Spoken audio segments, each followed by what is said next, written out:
Como eu vou poder ser um cristão melhor? Como eu posso servir Jesus de uma maneira mais verdadeira? Porque existem tantos exemplos nesse mundo, mas qual que eu devo seguir? Bom, talvez seja melhor eu seguir o exemplo da Bíblia, que é o mais confiável. Respondeu Jesus: em verdade te digo, quem não nascer da água e do Espírito, não poderá entrar no reino de Deus. O que é nascer da carne é carne, e o que é nascer do Espírito é Espírito. Não te admires eu te dizer, importa-vos nascer de novo. Essa é a resposta de Jesus para essa pergunta: nascer de novo. Venha conosco e vamos explicar mais profundamente o que significa o nascer de novo.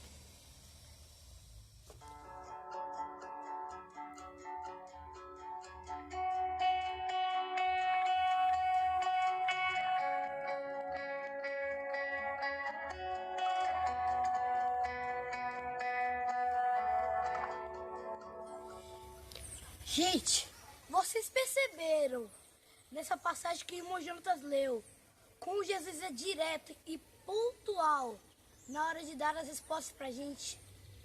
E como nós também temos que ser pontuais, a gente não pode continuar fazendo que nem a gente faz hoje em dia, que é passar a mão na cabeça e falar que é assim mesmo, que a gente vai de degrau em degrau. Não, Jesus disse que é para nascer de novo. Quando você vai ser cristão, você decide, você tem que renunciar à sua vida de pecados passada, escrever uma nova história. Não é tomar um banho, se secar e deixar do mesmo jeito que estava. Você concorda, irmão Fábio, com a minha fala, do irmão Jonatas? Não com a nossa fala, mas o que está sendo falado aqui, de verdade? Na Bíblia, né, Jonas? Na Bíblia? Mas quando uma pessoa toma esse caminho, como Jesus tomou, Jonas, ela se torna muito... Você tem que saber o que está fazendo. Porque você arruma muito problema quando você toma esse caminho para conscientizar as pessoas que sem a salvação jamais verá Jesus. Você, quando toma esse caminho, você é taxado como santarrão. Você tem que saber disso também. E quando vêm as críticas, você saber como lidar com elas, com a ajuda do Santo Espírito Santo de Deus. Porque se você não souber lidar com essas críticas que vai vir, que vai dizer que você está com raiva da igreja, você está com raiva do irmão, por isso você está fazendo esses vídeos, você vai parar no tempo. Porque Jesus sentiu isso na pele também. Quando ele parava para as pessoas e dizia assim, ó, vá e não peques mais. Como assim? Ele expôs a vida daquela mulher na beira daquele poço, daquela mulher samaritana, quando ele falou assim, falasses bens, tu tens 5 maridos, o que tu tem não é teu. Se fosse no dia de hoje, como os cristãos estão sendo bajulados, as pessoas iam processar ele, porque ele estava expondo a vida. Você está passando a minha cara, eu vou Isso. processar você. A vida privada A vida privada dela. Quando você se impõe a pregar o evangelho como ele é, dessa forma que nós... Esse é o propósito dessa família com propósito. O propósito dessa família com propósito é esse. É trazer as pessoas para o verdadeiro evangélico. Qual é o verdadeiro evangelho? A Bíblia. A Bíblia. E não só abraço, carinho, não. Porque um dia vai ter a ira do Cordeiro. Ele tem que despertar as pessoas para a ira do Cordeiro. E você vê que Jesus teve muito problema com esse evangelho, dessa forma que ele pregou. E durante 2000 anos que Jesus se afastou dessa terra, o evangelho está sendo deturpado por muitas pessoas e nós temos que ter cuidado, e Deus todos os dias está levantando pessoas com esse propósito, não de denigrir, não de acabar com a igreja, mas sim avisar e exaltar Jesus no meio dela, não trazer para o oba-oba. Leia aí, Jonathan, aquela passagem que tem na Bíblia que fala um dos problemas que Jesus teve com os discípulos em pregar dessa forma. Irmãos, eu vou aqui falar com vocês o problema que Jesus teve com os próprios discípulos por causa do jeito que ele pregava a palavra, o jeito verdadeiro de pregar a palavra. Aqui em João, no capítulo 6, versículo 60. Muitos dos seus discípulos, tendo ouvido tais palavras, disseram: duro é este discurso, quem o pode ouvir? Mas Jesus, sabendo por si mesmo que eles murmuravam a respeito de suas palavras, interpelou-os, ou seja, perguntou-os: isto vos escandaliza? Que será, pois, se virdes o Filho do Homem subir para o lugar onde primeiro estava? Misericórdia, né? Jesus sabia que essas palavras, a pregação verdadeira, estava escandalizando os irmãos. Sabe o que é escandalizar? No original, no grego mesmo, as palavras escandalizar queria dizer: a pregação de Jesus para esses discípulos estava sendo uma pedra de tropeço, estava fazendo com que aqueles discípulos não seguissem e nem obedecessem àqueles que eles deveriam usar como seu alvo de vida. Não estavam deixando de seguir o próprio Messias. Estava fazendo com que os irmãos tivessem problemas internos, se afastando da verdade. Com a forma de Jesus pregar, né? Com a forma de Jesus pregar que era direta. Que era direta, que era muito forte, né? Porque ele falava a verdade, ele não era aquele negócio... Ele falava a verdade, sim, ele falava direto, mesmo que magoasse várias pessoas. Mas Jesus, ele sempre estava procurando falar a verdade, porque era isso que o povo precisa e sempre vai precisar, verdade. Sim, ele não deixava, mesmo do que acontecesse, ele não deixava de falar a verdade. Sim. E você vê que nessas falas da Bíblia, né? Esse é o rumo que esse grupo aqui, e eu sei que existe muitos grupos, estão tomando. Esse é o rumo, é de nós não se conformar com o evangelho que está sendo pregado e da forma que está sendo pregado. Nós temos que pregar que um dia as pessoas vão ter que prestar conta diante de Deus, né? E a gente tem que falar para as pessoas o que Jesus dizia. Jesus dizia que a pessoa tem que nascer de novo. Você tem que renunciar ao pecado. Ô Fábio, mas você não peca? Sim, peco. Mas o pecado da minha vida tem que ser um acidente. Não pode ser algo planejado, premeditado. Não é, Jonas? Porque hoje em dia não está mais se vendo as pessoas pregando renúncia. Renunciar de quê, né, Jonas? Renunciar do quê? Dos pecados que você tem. Os pecados da sua vida passada, como eu falei já anteriormente, que eu falar, é uma renúncia que você tem que ter na sua vida. Isso dói, mas é para fazer isso. E ainda por cima, quando a pessoa peca e planejado, a própria Bíblia fala que é o mesmo que ele pegar a cruz de Cristo com ele lá e ficar pisando, porque não serve para nada. O sacrifício de Jesus não serve quando a pessoa peca e gosta de pecar. Você vê como o evangelho está tão destufado, irmão, que quando a pessoa prega o evangelho da forma que Jesus pregou, isso não é coisa nova, é coisa já antiga. Desde aquela época de Jesus e dos profetas, Isaías foi cerrado ao meio. Os caras cerraram Isaías ao meio, porque Isaías falava a verdade dentro da igreja. Paulo foi decapitado. Paulo foi perseguido por quem? Pela igreja. Jesus foi morto por quem? Quem perseguia quem? Jesus perseguia a igreja ou a igreja perseguia Jesus porque falava a verdade? Os líderes da igreja, com medo de perder seus membros, mataram Jesus com a premissa de que ele que estava causando confusão e perseguindo a igreja. Então, quem está perseguindo a igreja? Eu estou perseguindo a igreja, eu estou trazendo à luz da Bíblia, essa inutilidade aqui está trazendo à luz da Bíblia verdades que hoje são ocultadas. Quem está perseguindo quem? Eu não estou perseguindo a igreja. Esse canal aqui, o intuito não é perseguir a igreja, é esclarecer coisas da Bíblia que vão ficar dispersas. E Deus nunca vai ter falta dessas pessoas na terra, porque se essa família não se levantasse, outras iam se levantar.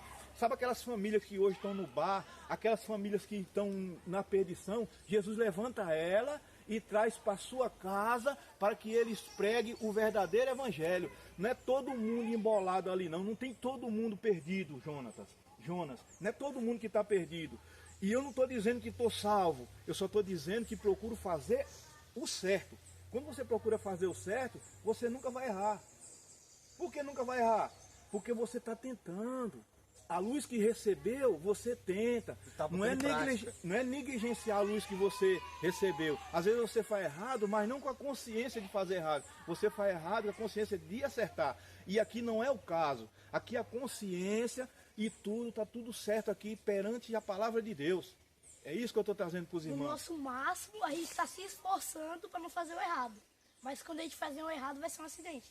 Amém. E é isso que tem que ser pregado. Que a pessoa, ela venha, bote em prática o tanto que ela recebeu da palavra de Deus, o tanto que ela recebeu dessa luz, ela bote em prática. Porque não é a quantidade de conhecimento que você tem, é como você vai aplicar ele. Não vai aplicar ele. E você, quando você vai ver, eu vou até falar, irmão, aqui mesmo em João, pode ler. No capítulo 5, no versículo 14, que o capítulo 5 fala sobre a cura do paralítico, sabe? Que o paralítico estava mais de 38 anos preso, parado no tanque de Betesda, querendo se curar, querendo descer no tanque de Betesda para poder ser curado. Jesus cura ele e depois, quando ele se encontra com o paralítico, fala assim: mais tarde o encontrou no templo e disse: olha que já estás curado, não peques mais para que não te aconteça coisa pior. Esse evangelho não está sendo pregado hoje. O evangelho fala hoje: Jesus é amor, Jesus faz isso, Jesus cura, dá prosperidade. Isso é verdade, Jesus é amor, Jesus cura, Jesus tem compaixão, mas não prega o Jesus que também é juiz justo, que pune quando está acontecendo o pecado de forma proposital. Esse Jesus parece que sumiu. O que virou foi um Jesus ativista humanitário. É um Jesus que não pode punir, porque punir agora é politicamente incorreto. Não tem mais esse Jesus que fala a verdade para corrigir a gente se tornar uma pessoa melhor. Não existe mais esse Jesus, porque ele não é pregado mais. E como Jesus tinha as palavras duras, né, Jonas?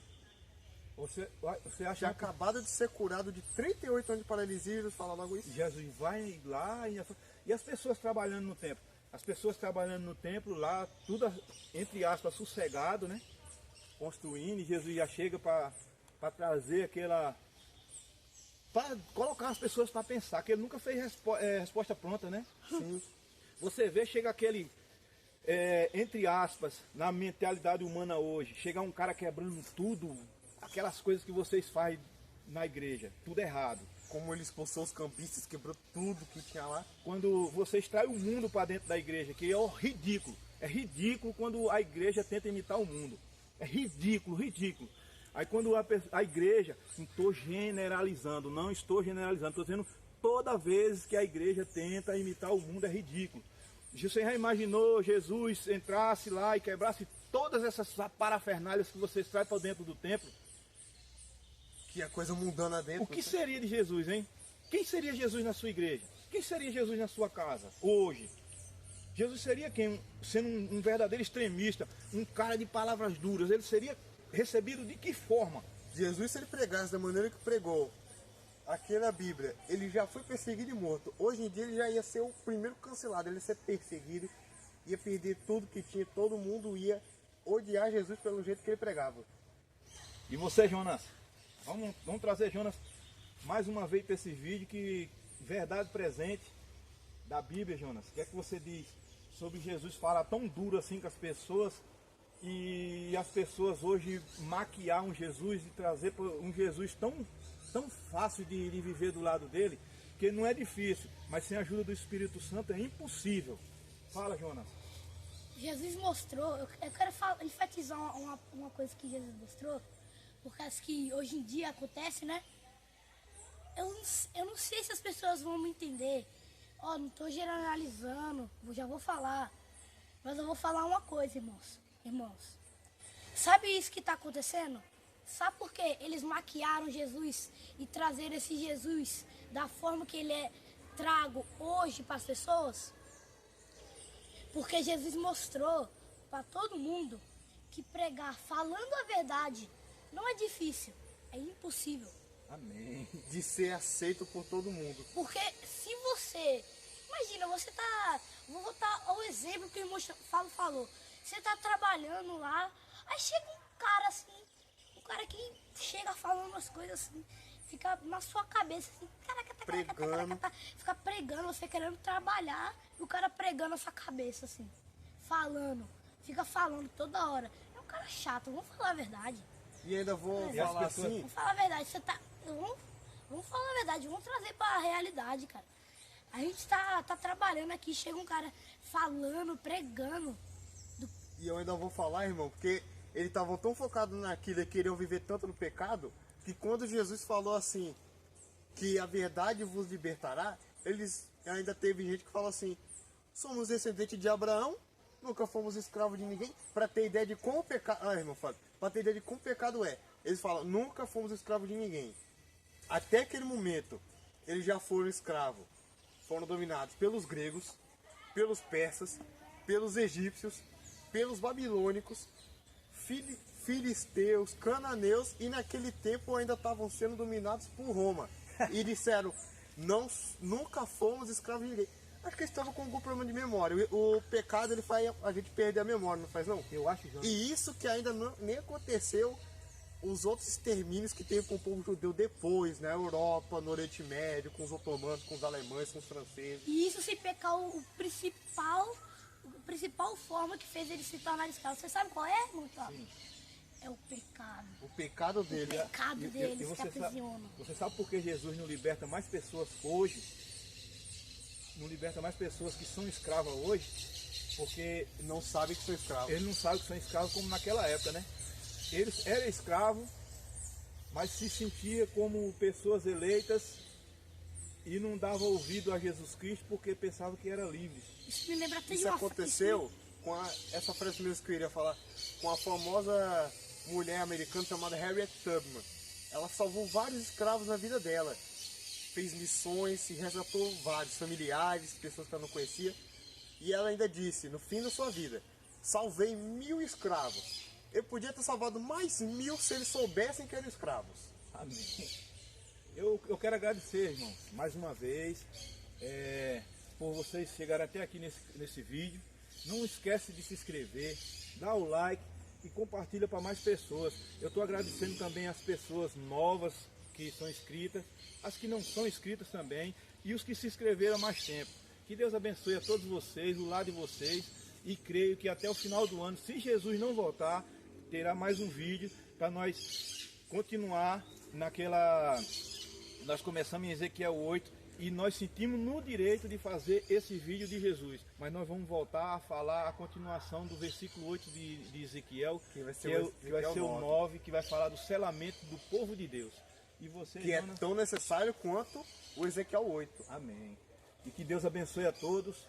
Jonas, tem alguma coisa para agradecer às pessoas? Tenho, muito obrigado por vocês que chegaram até o final desse vídeo. Dê um like, se inscrevam, compartilhem. Isso ajuda muito na divulgação da palavra. E por favor, não maqueie Jesus para ficar do jeito que vocês estão. Tome iniciativa na sua vida. Nasçam de novo. Tchau. Tchau.